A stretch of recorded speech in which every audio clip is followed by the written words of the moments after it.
बहुत प्राचीन समय की बात है। कैलाश पर्वत पर भगवान शिव तपस्या में लीन रहते थे। वे संसार की माया से दूर, भस्म लगाए ध्यान में मग्न रहते थे। उन्हें न राजमहल की चाह थी, न सुख सुविधाओं की। वे तो केवल सत्य और वैराग्य के प्रतीक थे। लेकिन सृष्टि को संतुलन चाहिए था। शक्ति के बिना शिव अधूरे थे। माता पार्वती अपने पूर्व जन्म में माता सती थीं। सती ने भगवान शिव से विवाह किया था, लेकिन उनके पिता दक्ष प्रजापति शिवजी को पसंद नहीं करते थे। एक यज्ञ के दौरान उन्होंने शिवजी का अपमान किया। ये अपमान सती सह न सकीं और उन्होंने योगाग्नि में स्वयं को समर्पित कर दिया।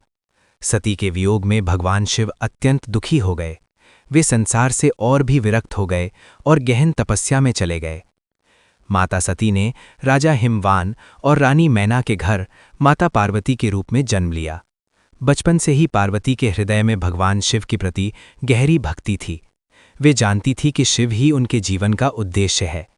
भगवान शिव को पाने के लिए माता पार्वती ने कठोर तप किया।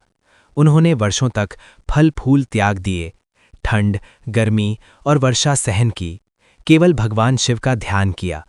उनकी तपस्या इतनी कठोर थी कि देवता भी आश्चर्यचकित हो गए।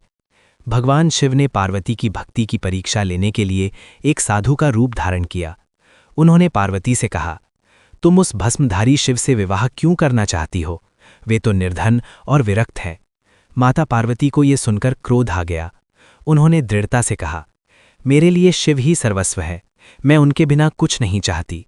ये सुनकर भगवान शिव प्रसन्न हो गए और अपने वास्तविक रूप में प्रकट हुए।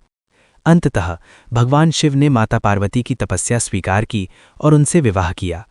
ये विवाह त्याग और भक्ति, शक्ति और शिव तथा प्रेम और तपस्या का प्रतीक बना।